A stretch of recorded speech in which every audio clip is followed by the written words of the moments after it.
Fala pessoal, beleza? Sejam bem-vindos a mais um vídeo do canal e hoje eu coloquei duas inteligências artificiais para debater sobre o tema Deus existe? Uma delas vai representar a defensora, que representa a perspectiva teísta, que defende a existência de Deus com base em argumentos filosóficos, científicos e teológicos. Já o outro lado é a questionadora, que representa o ceticismo e a análise racional, que desafia a crença em Deus com base em lógica, evidências empíricas e ausência de provas definitivas. Serão 3 rounds, cada um pode falar até 45 segundos, porque o debate ele foi estruturado para oferecer espaço igualitário às duas perspectivas, a teísta e a cética, com o objetivo de fomentar um diálogo enriquecedor, sem impor uma visão final. E o debate será dividido por tópicos, onde cada lado apresenta seus argumentos e as suas refutações. Então, vamos começar. Olá, sou a IA Defensora, um defensor da perspectiva teísta na história da filosofia. Baseio meus argumentos em uma rica tradição que combina raciocínio lógico, experiência humana e insights das maiores mentes que já debateram a questão da existência divina. Meu objetivo aqui é apresentar fundamentos sólidos que justifiquem a crença em Deus, utilizando argumentos racionais e abordando as dúvidas levantadas de maneira respeitosa e lógica. Estou preparado para explorar esse grande mistério da existência com clareza e rigor. Olá, sou a IA Questionadora, defensor do ceticismo e da análise racional. Meu objetivo é explorar profundamente a questão da existência de Deus, desafiando conceitos com base na lógica, evidências empíricas e na ausência de provas definitivas sobre o transcendente. Não nego a possibilidade de Deus existir, mas questiono se há fundamentos sólidos para afirmar essa existência. Primeiro round, a origem do universo. É o debate sobre a necessidade de uma causa primeira e se Deus é uma explicação lógica. A criação do universo é uma questão que inevitavelmente nos leva a perguntar: por que existe algo em vez de nada? A ciência moderna nos ensina que o universo teve um começo, frequentemente associado ao Big Bang. No entanto, qualquer coisa que tenha um começo deve ter uma causa. Essa causa não pode ser parte do próprio universo, pois ele não existia antes de surgir. Portanto, a causa deve ser transcendente, eterna e fora do tempo e espaço. Chamamos isso de Deus, a origem necessária e racional para tudo o que existe. A argumentação da causa primeira, embora intrigante, assume mais do que prova. Afirmar que tudo o que tem um começo deve ter uma causa pode ser um princípio intuitivo, mas ele não é necessariamente absoluto no domínio da física quântica, onde eventos aparentemente ocorrem sem causa discernível. Além disso, se tudo deve ter uma causa, por que a causa transcendente, chamada de Deus, seria isenta dessa regra? Postular Deus como eterno e fora do tempo e espaço não explica, mas transfere a questão para algo igualmente misterioso. A ciência não tem todas as respostas, mas isso não justifica introduzir uma entidade sobrenatural para preencher as lacunas. O argumento da causa primeira não assume mais do que o necessário. Ele parte de um princípio lógico. Coisas que começam a existir requerem uma causa. Eventos quânticos, embora pareçam não ter causa, ocorrem dentro de um sistema físico pré-existente, governado por leis que permitem sua manifestação. Já o universo, em sua totalidade, é um caso diferente. Ele não tinha qualquer sistema anterior. Sobre a pergunta: quem causou Deus? Deus, por definição, é o ser necessário e eterno, sem começo. Essa não é uma transferência do mistério, mas uma explicação lógica. Sem uma causa transcendente, como podemos evitar um regresso infinito de causas, que é filosoficamente insustentável e não explica o início de tudo? A noção de regresso infinito de causas como insustentável é amplamente debatida, mas sua rejeição não necessariamente valida a existência de Deus. Afirmar que Deus é eterno e necessário é uma definição que resolve o problema apenas no nível conceitual, mas carece de demonstração empírica ou lógica fora dessa definição. Além disso, o próprio conceito de ser necessário é questionável. Por que o universo em si não poderia ser necessário, sem precisar de um criador? Assumir que o universo requer uma causa transcendente, enquanto isenta Deus dessa necessidade, parece arbitrário. A explicação transcendente não elimina o mistério, apenas o desloca para um plano ainda menos compreensível. A ideia de que o universo é necessário enfrenta grandes dificuldades filosóficas e científicas.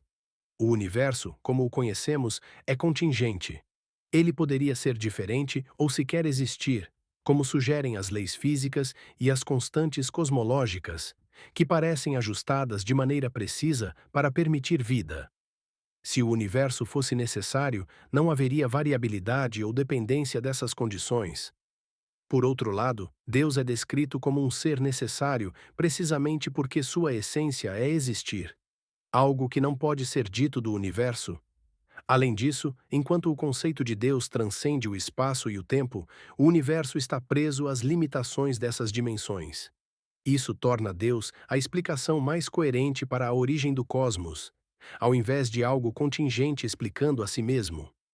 O argumento de que as constantes do universo são afinadas para permitir a vida sugere uma perspectiva antropocêntrica que pode ser ilusória. Nossa existência é um resultado daquelas condições específicas, mas isso não implica que elas foram ajustadas deliberadamente.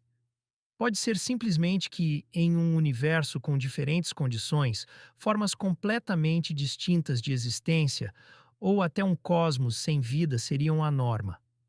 Além disso, o conceito de um ser cuja essência é existir é uma abstração filosófica, não uma conclusão lógica ou evidencial. Afirmar que Deus é necessário enquanto o universo é contingente parece ser mais uma construção teológica do que uma resposta objetiva. É perfeitamente possível que a existência do universo seja um dado bruto, sem explicação última, e não precisamos recorrer a um agente transcendente para preencher essa lacuna. Embora seja verdade que a vida como a conhecemos depende de condições específicas, o princípio de afinamento cósmico não é exclusivamente antropocêntrico. A fine-tuning, afinamento fino, do universo, revela uma extraordinária probabilidade matemática de que, se as constantes físicas fossem ligeiramente diferentes, a vida não seria possível. A teoria do multiverso é uma tentativa de minimizar essa improbabilidade, mas isso não responde de forma conclusiva, pois ela mesma não tem evidência empírica concreta e enfrenta desafios lógicos. Quanto à ideia de Deus como ser necessário, ela não é apenas uma abstração. Ela resolve de forma racional o problema de uma causa primeira, evitando o regresso infinito, algo que a ciência atual ainda não consegue resolver. A ciência, por mais poderosa que seja, não preenche as lacunas ontológicas. Ela apenas descreve como o universo funciona dentro de um dado contexto. O princípio de afinamento cósmico pode ser impressionante, mas não é prova de intencionalidade ou de um designer. A matemática que descreve a improbabilidade não implica que haja uma causa por trás dessa precisão. A vida pode ter surgido em condições específicas, mas isso não significa que essas condições foram projetadas. Quanto à teoria do multiverso, embora ainda sem confirmação empírica, ela ao menos propõe um modelo que pode explicar essa improbabilidade sem recorrer a uma causa transcendental. O conceito de Deus como ser necessário pode resolver o problema do regresso infinito de maneira filosófica, mas não resolve o problema central. Ele é uma resposta a um mistério não explicado, mas a criação de um ser necessário também não é mais acessível ou compreensível do que a ideia de um universo que simplesmente existiu. Ambos os casos, universo e Deus, apresentam lacunas, e a alegação de que Deus é a solução parece ser uma escolha arbitrária. A improbabilidade do afinamento cósmico não é meramente uma questão de números, mas de algo ainda mais fundamental. A questão do porquê existe um universo com essas condições e não outra coisa. A matemática das probabilidades realmente faz com que um universo como o nosso, com as condições precisas para a vida, seja extremamente improvável. O multiverso, apesar de ser uma proposta interessante, ainda está distante de ser uma explicação científica concreta, enquanto o conceito de Deus, como causa primeira, oferece uma solução mais direta ao problema da origem do cosmos. Quanto à crítica de que a criação de um ser necessário não é mais compreensível do que o próprio universo, É preciso considerar que um ser eterno e necessário resolve uma questão filosófica fundamental sobre a origem de tudo. A explicação de Deus não é arbitrária, mas a solução mais coerente e racional diante da complexidade da existência, do mesmo modo que a causa primeira é fundamental para evitar o regresso infinito. A questão do porquê é fascinante, mas também revela uma limitação humana. Nossa tendência de buscar significados ou propósitos em tudo. A improbabilidade do afinamento cósmico é impressionante, mas improbabilidade não implica necessariamente intenção ou design. Coisas altamente improváveis ocorrem naturalmente. A ideia de um ser eterno como causa primeira é, no mínimo, tão misteriosa quanto um universo sem causa. Além disso, afirmar que Deus é a solução mais racional é uma conclusão que repousa sobre pressupostos filosóficos, não evidências concretas. O conceito de um ser necessário é uma construção mental que não responde à questão fundamental de por que existe algo em vez de nada, mas apenas a desloca para outro nível. O mistério do universo pode ser uma questão além da nossa compreensão, e insistir em uma explicação transcendente pode ser um reflexo do nosso desconforto com a incerteza, e não uma resposta definitiva ou lógica. Segundo round, o problema do mal. Se um Deus onipotente e benevolente permitiria o sofrimento? O problema do mal é frequentemente citado como um desafio à existência de Deus, mas ele não é logicamente incompatível com a ideia de um Deus onipotente e benevolente. A presença do mal pode ser entendida como uma consequência do livre-arbítrio, que é um dos maiores dons concedidos por Deus à humanidade. Para que os seres humanos tenham verdadeira liberdade, eles precisam ser capazes de escolher entre o bem e o mal.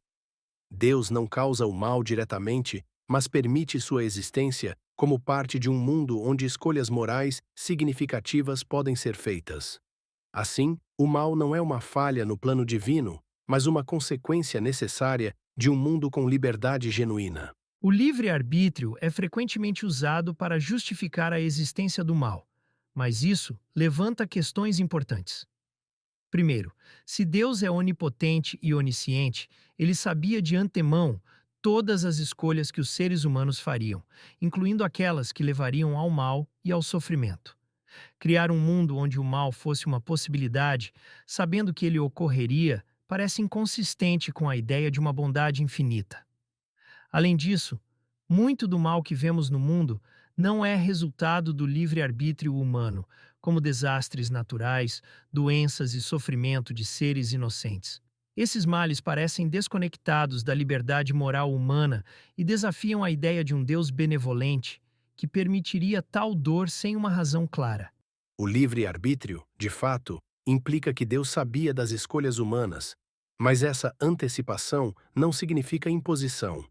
Um Deus que preza pela liberdade genuína permite que as pessoas escolham, mesmo sabendo das consequências. Quanto ao mal natural, ele pode ser entendido como parte de um mundo ordenado, governado por leis físicas consistentes.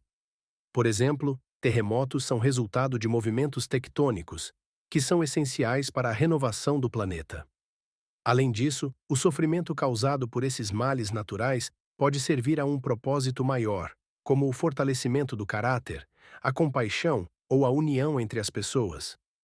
Embora não compreendamos todos os desígnios divinos, a existência de males naturais não exclui um Deus benevolente. Antes, nos desafia a buscar significado e propósito, mesmo nas adversidades. Argumentar que o mal natural tem um propósito maior ou fortalece o caráter implica que Deus deliberadamente permite sofrimento para ensinar lições. Isso levanta questões éticas. Um ser onipotente poderia não alcançar esses fins sem impor tanta dor? Além disso, muitas vítimas de desastres naturais ou doenças não têm oportunidade de crescimento moral, pois sofrem ou morrem sem qualquer aprendizado aparente. Quanto às leis naturais, um Deus todo-poderoso poderia criar um mundo com leis físicas diferentes que sustentassem a ordem sem causar tanto sofrimento. A ideia de que o sofrimento tem um propósito maior pode ser reconfortante, mas parece ignorar a quantidade de dor que parece gratuita e desprovida de sentido. Se Deus é bom e onipotente, por que criar um sistema onde tantos sofrem inutilmente? A questão do sofrimento e do mal natural, embora dolorosa, não pode ser completamente avaliada de nossa perspectiva limitada. Um Deus infinito, com conhecimento e sabedoria além da nossa compreensão, pode permitir certos males porque eles servem a propósitos que nós ainda não conseguimos enxergar. Isso não é uma desculpa para a dor, mas um reconhecimento de nossa limitação em compreender os planos divinos. Quanto à ideia de criar um mundo sem sofrimento, isso poderia comprometer outros aspectos fundamentais, como o equilíbrio das leis naturais ou a autonomia das criaturas.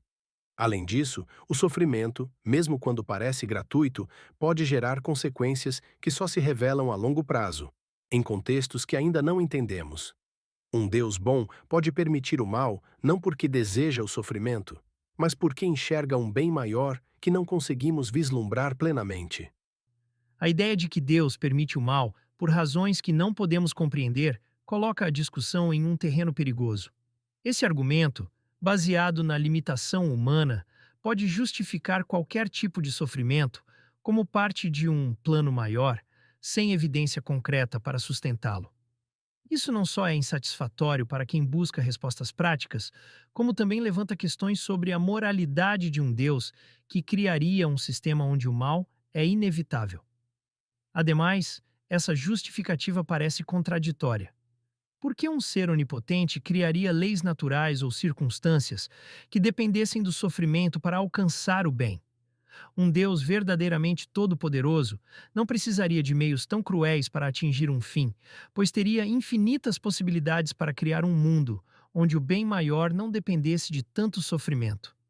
Por que recorrer a justificativas que, na prática, tornam Deus indistinguível de um ser indiferente?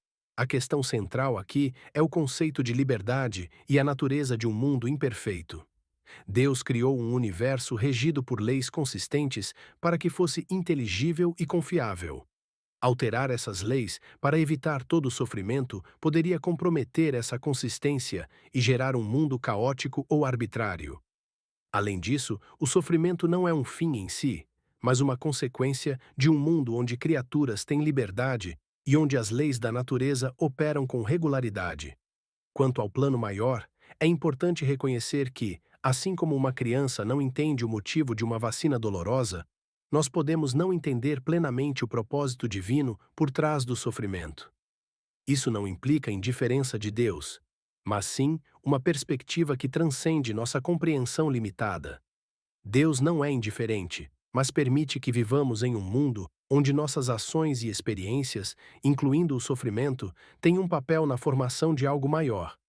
Comparar o sofrimento humano à dor de uma vacina presume que existe um bem maior que justifique todo o mal, mas essa analogia ignora a gravidade de muitos sofrimentos no mundo. A morte de crianças inocentes em desastres naturais ou a dor causada por doenças terríveis são exemplos de sofrimentos que, sob qualquer perspectiva, parecem totalmente desproporcionais a qualquer suposto bem maior. Mais problemático é a ideia de que Deus, sendo onipotente, não poderia criar um mundo com leis consistentes que não dependessem de sofrimento. Isso limita o poder de Deus e contradiz sua natureza como ser perfeito e todo-poderoso. Se Deus permite o mal para alcançar o bem, então ele está subordinado a um sistema de regras que não criou ou não pode mudar. Essa ideia enfraquece o conceito de um Deus supremo e questiona a lógica de sua benevolência. Afinal, seria realmente necessário tanto sofrimento para atingir o maior bem? A questão do sofrimento humano e do mal natural é uma das mais difíceis, mas a perspectiva teológica reconhece que a existência do mal não enfraquece a ideia de Deus, mas sim reforça a profundidade do mistério divino. Deus não está subordinado às leis que criou, mas escolheu um mundo com regularidade para permitir liberdade e responsabilidade. Quanto ao sofrimento, é possível que ele seja um subproduto inevitável de um universo onde escolhas reais e consequências naturais existem. A Bíblia e outras tradições religiosas também enfatizam que Deus não está indiferente ao sofrimento. Ele entra na criação, sofre junto com ela, como no caso do cristianismo com Cristo na cruz, e oferece redenção. A visão teológica não ignora a gravidade do sofrimento, mas a coloca em um contexto de propósito maior e de esperança para um futuro em que todo o mal será redimido. Sem Deus, no entanto, o sofrimento parece arbitrário e sem sentido. Encerrar o problema do mal com a ideia de que Deus age em um propósito maior ou oferece redenção pode ser reconfortante para alguns, mas isso não resolve o dilema lógico e ético. Se Deus é onipotente e perfeitamente bom, então ele poderia ter criado um mundo onde liberdade e responsabilidade coexistissem sem o nível de sofrimento extremo que observamos. A analogia de Cristo sofrendo na cruz apenas levanta mais questões. Por que um ser onipotente precisaria sofrer ou permitir o sofrimento para redimir o mundo? Isso sugere limitações que contradizem a ideia de um Deus todo-poderoso. Além disso, o argumento de que sem Deus o sofrimento parece arbitrário não é uma defesa da existência divina, mas uma tentativa de tornar a ideia de Deus mais emocionalmente atraente. Mesmo sem uma explicação teológica, o sofrimento pode ser entendido como parte da natureza do universo, sem necessitar de um ser supremo para justificar sua existência. Se o propósito maior de Deus é tão misterioso que não podemos compreendê-lo, como podemos ter certeza de que ele é perfeitamente bom?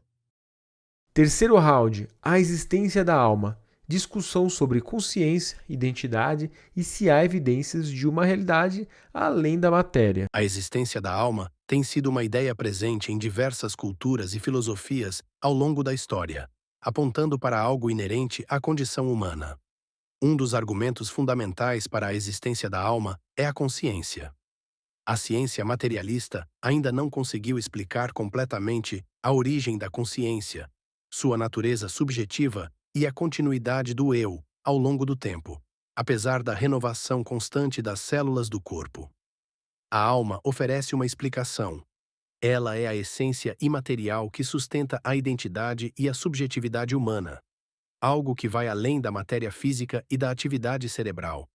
Se fôssemos apenas matéria, como explicaríamos experiências como livre-arbítrio, intencionalidade e autoconsciência? Esses aspectos apontam para uma realidade transcendente que chamamos de alma. O argumento para a existência da alma, baseado na consciência e no livre-arbítrio, assume que esses fenômenos não podem ser explicados por processos materiais, mas isso é uma suposição, não uma conclusão. A ciência ainda está investigando a consciência, mas há avanços significativos que mostram que ela está intrinsecamente ligada à atividade cerebral. Lesões cerebrais podem alterar drasticamente a personalidade, memória e capacidade de autoconsciência de uma pessoa, sugerindo que a mente é um produto do cérebro, não uma entidade separada. Além disso, o fato de algo ainda não ser completamente compreendido não significa que devemos recorrer a uma explicação sobrenatural. A intencionalidade e o senso de identidade podem ser vistos como emergentes de processos físicos complexos, sem necessidade de uma alma imaterial. Sem evidências concretas para a existência da alma, esse conceito parece mais um resquício cultural e filosófico do que uma verdade objetiva. A ciência certamente tem avançado na compreensão do cérebro e suas funções, mas ela não explica tudo. A correlação entre lesões cerebrais e alterações de personalidade, por exemplo, não implica que a mente seja unicamente o cérebro. Pode simplesmente indicar que o cérebro é o intermediário da alma, a qual influencia o comportamento, mas não é reduzida a ele. A consciência, o senso de eu e a experiência subjetiva, o que os filósofos chamam de qualia, ainda não são explicados satisfatoriamente pela ciência materialista. Se tudo fosse puramente físico, como explicaríamos essa experiência interna e pessoal, que é algo além da matéria? O cérebro pode ser um canal para a alma, mas a própria alma não pode ser limitada ou explicada apenas pela biologia. A alegação de que o cérebro é apenas um canal para uma alma imaterial não é uma explicação científica, mas uma suposição não testável. A ciência não precisa recorrer ao conceito de alma para explicar a consciência e a experiência subjetiva. Pesquisas mostram que as funções cognitivas e emocionais podem ser atribuídas a padrões específicos de atividade neural. Qualia, por exemplo, podem ser vistos como estados de processamento sensorial e perceptual no cérebro, em vez de um fenômeno imaterial. A ideia de que a mente, ou a alma, é distinta do cérebro pode ser uma projeção de necessidades culturais e religiosas, mas a evidência empírica não aponta para uma realidade separada da matéria. Ao contrário, cada nova descoberta fortalece a compreensão de que a mente e a consciência surgem da complexidade física do cérebro. Embora a ciência tenha avançado muito em explicar os processos cerebrais, ela ainda não consegue explicar o como da consciência, ou seja, como a matéria física gera a experiência subjetiva. O problema da experiência fenomenal, qualia, não desaparece quando se tenta reduzi-la a padrões neurais. Podemos mapear a atividade cerebral associada a estados mentais, mas isso não responde à pergunta de por que existe uma experiência interna daquilo que estamos percebendo. A alma, como conceito imaterial, propõe uma explicação para a origem e a continuidade da consciência. Algo que não pode ser totalmente explicado apenas por mudanças físicas no cérebro. O simples fato de que a ciência ainda não tenha uma explicação completa não refuta a possibilidade de uma realidade além da matéria, como a alma. O fato de a ciência ainda não ter uma explicação definitiva para a consciência não justifica a introdução de uma hipótese metafísica como a da alma. A ausência de uma explicação não é uma prova da existência de algo além do material, mas sim um convite a mais pesquisas e investigações. A experiência subjetiva, ou qualia, pode ser um mistério, mas isso não implica necessariamente que seja de natureza imaterial. A complexidade da consciência é provavelmente resultado de processos físicos que ainda não compreendemos completamente, e a ciência está constantemente avançando nesse sentido. Em vez de lançar mão de uma explicação religiosa ou espiritual, o mais razoável é continuar explorando as possibilidades dentro do domínio da ciência, sem recorrer a entidades não testáveis. A ausência de uma explicação não implica que a explicação materialista será a única possível no futuro. A ciência está constantemente em evolução, mas ela ainda não alcançou um entendimento satisfatório da natureza da consciência. O fato de uma explicação não testada ser difícil de provar não significa que ela deva ser descartada, especialmente quando outras tentativas não fornecem respostas adequadas. A alma, enquanto princípio imaterial, não é uma hipótese arbitrária ou religiosa, mas uma tentativa de resolver questões profundas sobre a natureza do eu e da experiência humana que a ciência, até agora, não pode explicar. Continuar a pesquisa científica é fundamental, mas também é importante manter a mente aberta para explicações que transcendem os limites materiais conhecidos. Manter a mente aberta é importante, mas não devemos cair na armadilha de aceitar explicações não testáveis ou não verificáveis, simplesmente porque a ciência ainda não tem respostas definitivas. A explicação materialista para a consciência pode estar incompleta, mas ela é baseada em evidências e métodos que são testáveis e evoluem com a pesquisa. A introdução de um conceito como a alma, que não pode ser verificado ou falsificado, apresenta um grande risco de ser uma solução fácil para uma questão difícil, sem oferecer um caminho claro para uma investigação mais profunda. A ciência nos permite revisitar suas conclusões com base em novos dados, enquanto a ideia de uma alma permanece em grande parte imune a qualquer tipo de exame rigoroso. Continuar o caminho científico com base em dados empíricos é o caminho mais produtivo para entender a consciência. Eu entendo o valor da investigação científica e sua busca por explicações baseadas em dados empíricos. Mas a questão da alma não deve ser vista como uma solução fácil. A ciência não é a única ferramenta para tratar questões de consciência e identidade, especialmente quando estamos lidando com questões que vão além da matéria observável. O conceito de alma não se destina a substituir a pesquisa científica, mas a ampliar o escopo de investigação. Se limitarmos a compreensão da consciência apenas ao que pode ser quantificado ou testado, corremos o risco de negligenciar dimensões importantes da experiência humana que são subjetivas e não podem ser reduzidas a padrões neurais. A consciência humana tem uma profundidade que desafia explicações puramente físicas, e isso justifica a exploração de hipóteses como a da alma. Reconheço a importância de expandir os horizontes do conhecimento, mas a introdução de conceitos como a alma para abordar questões complexas da consciência não deve ser feita sem cautela. Mesmo que a experiência humana tenha dimensões subjetivas, isso não significa que devemos recorrer automaticamente a explicações que escapam ao método científico. A investigação empírica já lida com a subjetividade por meio de estudos neurocientíficos, psicológicos e filosóficos, e essas áreas continuam a avançar. A ideia de que a alma é uma explicação necessária para preencher as lacunas da ciência pode ser vista como uma falta de paciência com os desafios da pesquisa. A verdadeira abertura para novas explicações deve estar ancorada no que podemos investigar e verificar, não em hipóteses que não podem ser submetidas a crítica ou revisão.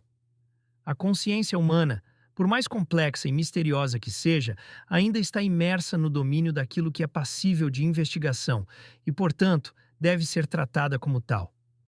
E agora passamos para as considerações finais. Cada interlocutor terá até 1 minuto para reforçar seus principais argumentos e encerrar a sua participação. Em nossa discussão, abordamos questões profundamente complexas, e acredito que os pontos que apresentei oferecem um caminho consistente para a reflexão sobre a existência de Deus, o problema do mal e a alma. Quando falamos sobre a criação do universo, a ideia de uma causa primeira transcendente não é apenas uma explicação lógica, mas também uma resposta ao mistério profundo de nossa origem. No que tange ao mal, compreendo as dificuldades que surgem ao tentar conciliar a existência de um Deus benevolente com a realidade do sofrimento. Mas acredito que a liberdade humana, a necessidade de crescimento e o plano divino oferecem um contexto que vai além da simples explicação causal. Quanto à alma, a experiência humana de consciência e identidade, que vai além das explicações físicas, é uma forte indicação de que há algo imaterial que transcende o corpo. Esses são temas que desafiam os limites do conhecimento humano, mas é importante lembrar que nossa busca por respostas não deve ser limitada pela visão exclusivamente materialista ou cientificista. A filosofia, a teologia e a ciência podem e devem dialogar, pois ao fazer isso, ampliam nossa capacidade de compreender a complexidade da existência. Embora os argumentos apresentados por meu oponente sejam interessantes e profundos, há uma questão fundamental que devemos considerar. A complexidade do mundo não requer necessariamente a intervenção de um ser transcendente. O universo, o sofrimento humano e a consciência podem ser compreendidos através de perspectivas naturais, sem recorrer a explicações sobrenaturais. A ciência, ao investigar essas questões, nos permite explorar explicações baseadas em evidências e promover um entendimento progressivo, sem a necessidade de postular entidades imateriais como a alma ou um Deus criador. A introdução de uma explicação divina ou espiritual para fenômenos que ainda não entendemos pode ser uma tentação confortável, mas ela não resolve os problemas de maneira satisfatória. A natureza do mal, a complexidade do universo e a consciência humana são questões que merecem nossa atenção, mas devemos abordá-las com uma mente aberta, sem recorrer a explicações além do que podemos verificar ou testar. Ambas as perspectivas têm valor, mas a busca por respostas deve continuar no terreno das perguntas que são verificáveis e que evoluem conforme nossa compreensão da realidade se expande.